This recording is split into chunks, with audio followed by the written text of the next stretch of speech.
ಈಗ ಮಂತ್ರಾಲಯದ ರಾಯರ ಮಠಕ್ಕೂ ಕೂಡ ಭಾಷೆಯ ವಿವಾದ ತಟ್ಟಿದೆ.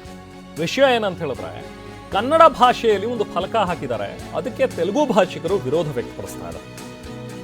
ಇಲ್ಲಿ ಮಠದ ಮುಂಭಾಗ ಮುಖ್ಯ ದ್ವಾರದಲ್ಲಿ ಪೂಜ್ಯಾಯ ರಾಘವೇಂದ್ರಾಯ ಸತ್ಯಧರ್ಮ ರಥಾಯಚ ಅಂತ ಹೇಳಿ ಒಂದು ಶ್ಲೋಕ ಹಾಕಿದ್ದಾರೆ, ರಾಯರ ಶ್ಲೋಕ. ಅದನ್ನ ಕನ್ನಡದಲ್ಲಿ ಬರೆಸಿದ್ದಾರೆ.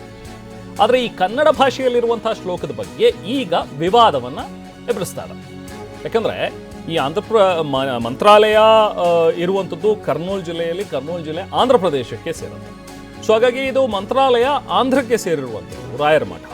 ಸೊ ಹಾಗಾಗಿ ಇಲ್ಲಿ ತೆಲುಗುಲಿ ಬರೀಬೇಕು, ಯಾಕೆ ಕನ್ನಡದಲ್ಲಿ ಬರೆದಿದ್ದೀರಿ ಅನ್ನುವಂಥದ್ರ ಬಗ್ಗೆನೂ ಕೂಡ ಈಗ ಚರ್ಚೆಗಳಾಗ್ತಾ ಇವೆ. ಇದ್ರ ಬಗ್ಗೆ ವಿರೋಧ ವ್ಯಕ್ತವಾಗ್ತಾ ಇದೆ. ಸಾಮಾಜಿಕ ಜಾಲತಾಣದಲ್ಲಿ ತೆಲುಗು ಭಾಷಿಕರು ವಿರೋಧವನ್ನು ವ್ಯಕ್ತಪಡಿಸ್ತಾ ಇದ್ದಾರೆ. ಎಕ್ಸ್ ಖಾತೆಯಲ್ಲಿ ಕೆಲವೊಂದಷ್ಟು ಜನ ಅಪ್ಲೋಡ್ ಮಾಡಿದ್ದಾರೆ. ಸೂಕ್ತ ಕ್ರಮ ಕೈಗೊಳ್ಳಿ ಅಂತ ಹೇಳಿ ಸಿಎಂ ಮತ್ತು DCMಗೂ ಕೂಡ ಟ್ಯಾಗ್ ಮಾಡಿದ್ದಾರೆ.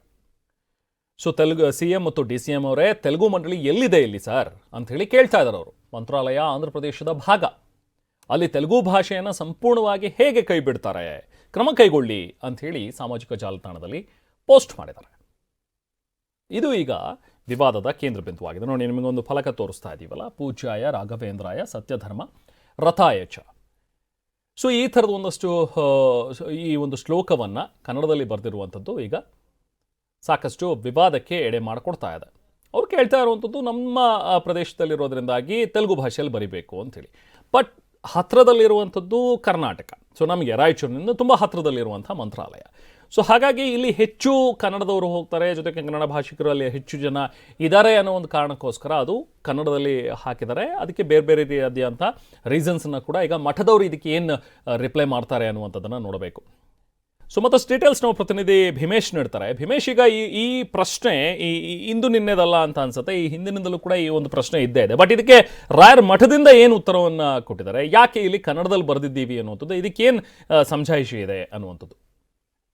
ರೆಹಮಾನ್, ಅನೇಕ ವರ್ಷಗಳಿಂದಲೂ ಕೂಡ ಮಂತ್ರಾಲಯ ಮಠದ ಒಂದು ಮುಖ್ಯ ದ್ವಾರದಲ್ಲಿ ರಾಯರ ಒಂದು ಶ್ಲೋಕವನ್ನ ಕನ್ನಡದಲ್ಲಿ ಬರೆಯಲಾಗಿರುವಂಥದ್ದು. ಆದ್ರೆ ಈಗ ಅಂದ್ರೆ ಈ ಕಳೆದ ಒಂದು ವಾರ 15 ದಿನಗಳಿಂದ ಇದು ಸಾಕಷ್ಟು ಚರ್ಚೆಗೆ ಗ್ರಾಸವಾಗ್ತಿರುವಂಥದ್ದು. ಏನಂತಂದ್ರೆ, ತೆಲುಗು ಭಾಷಿಕರೆಲ್ಲರೂ ಕೂಡ ಮಂತ್ರಾಲಯ ಮಠ ಅನ್ನುವಂಥದ್ದು ಆಂಧ್ರ ಪ್ರದೇಶಕ್ಕೆ ಒಳಪಡುವಂತಹ ಒಂದು ಪ್ರದೇಶ. ಇಲ್ಲಿ ಆಂಧ್ರ ಭಾಷೆಯಲ್ಲಿ ತೆಲುಗು ಭಾಷೆಯಲ್ಲಿ ಇದನ್ನ ಶ್ಲೋಕವನ್ನು ಬರೆದಿಲ್ಲ, ಕನ್ನಡದಲ್ಲಿ ಬರೆದಿದ್ದಾರೆ. ಇದರ ವಿರುದ್ಧ ಸೂಕ್ತ ಕ್ರಮ ಕೈಗೊಳ್ಳಿ ಅಂತ ಹೇಳಿ ಸಾಮಾಜಿಕ ಜಾಲತಾಣಗಳಲ್ಲಿ ಕೆಲವೊಂದಿಷ್ಟು ತೆಲುಗು ಭಾಷಿಕರು ಅಲ್ಲಿನ CM ಮತ್ತು DCMಗೆ ಟ್ಯಾಗ್ ಮಾಡಿ ಪೋಸ್ಟ್ ಅನ್ನ ಮಾಡಲಾಗ್ತಾ ಇರುವಂಥದ್ದು. ಈ ಬಗ್ಗೆ ಮಂತ್ರಾಲಯ ಮಠದಿಂದ ಯಾವುದೇ ಸ್ಪಷ್ಟನೆಯನ್ನ ನೀಡಿಲ್ಲ. ಯಾಕಂತ ಹೇಳಿದ್ರೆ, ಆ ಕನ್ನಡದಲ್ಲಿ ರಾಯರ ಶ್ಲೋಕ ಬರೆದಿದೆ, ಇದು ಇವತ್ತು ನಿನ್ನೆದಲ್ಲ, ಅನೇಕ ವರ್ಷಗಳಿಂದಲೂ ಕೂಡ ಆ ಒಂದು ಶ್ಲೋಕ ಕನ್ನಡದಲ್ಲೇ ಇದೆ.